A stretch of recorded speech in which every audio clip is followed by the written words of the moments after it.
I'll be the first to admit that the Quran contains peaceful teachings.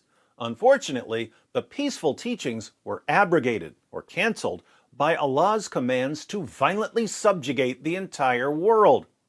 But that doesn't stop Muslim apologists from quoting the abrogated peaceful verses and pretending that Islam still calls for peace.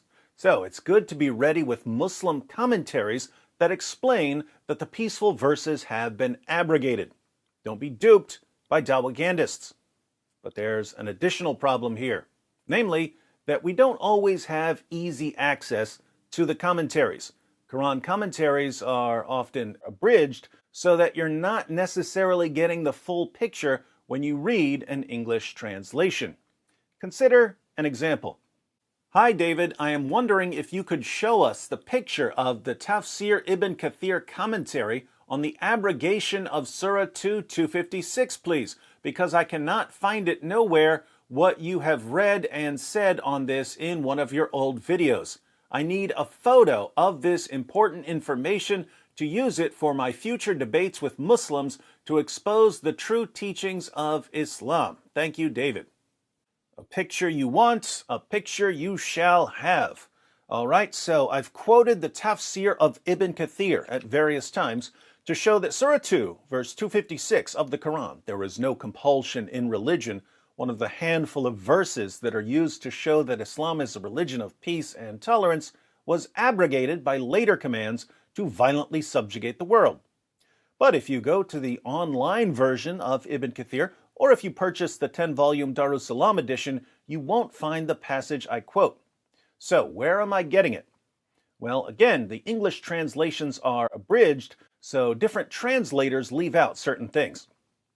This is part 3 of the Al-Firdaus edition of Ibn Kathir. Let's read a bit of what the Darussalam edition left out. Ibn Kathir gives a couple of different historical backgrounds for the verse. We'll start here.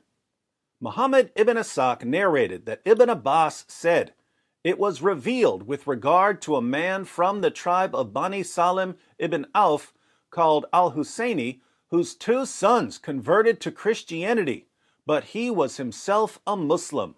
He told the Prophet, 'Shall I force them to embrace Islam? They insist on Christianity.' Hence, Allah revealed this verse." So his sons left Islam and converted to Christianity. Smart boys. Should he force them to return to Islam? Of course not. There is no compulsion in religion. What a wonderful message. Unfortunately, the message didn't last long because Allah changes his mind a lot. But this verse is abrogated by the verse of fighting. You shall be called to fight against a people given to great warfare, then you shall fight them, or they shall surrender. Al-Fath, that's Surah 48, verse 16. Allah also says, O Prophet Muhammad, strive hard against the disbelievers and the hypocrites and be harsh against them. At Tawbah, that's Surah 9, verse 73. And he says, O you who believe, fight those of the disbelievers who are close to you and let them find harshness in you. And know that Allah is with those who are the al-muttaqeen, the pious. Surah 9, verse 123. So, the peaceful verse was abrogated by calls for violence. What are the final marching orders of the Quran? Therefore, all people of the world should be called to Islam.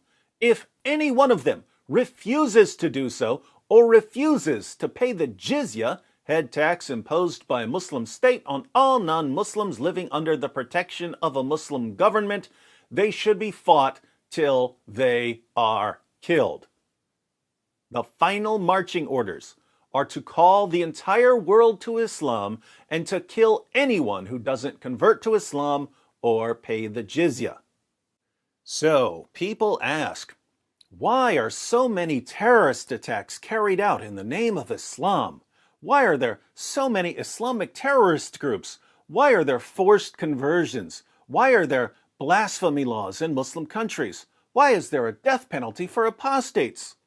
Muslim apologists reply, no, my good man. None of that has anything to do with Islam. The Quran says that there is no compulsion in religion. That's what Islam teaches. All of the bloodshed and massacres are due to a simple misunderstanding of Islam.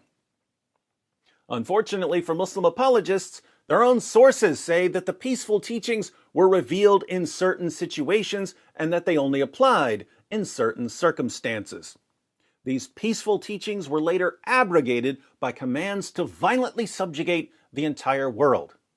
So, James, you can add that passage to your collection. I'll put the passage up on the screen without any underlining so you can take some screenshots. It just backfired on me.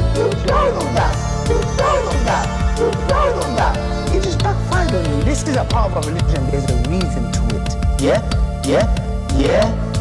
There's a reason why there's a capital punishment. Yeah.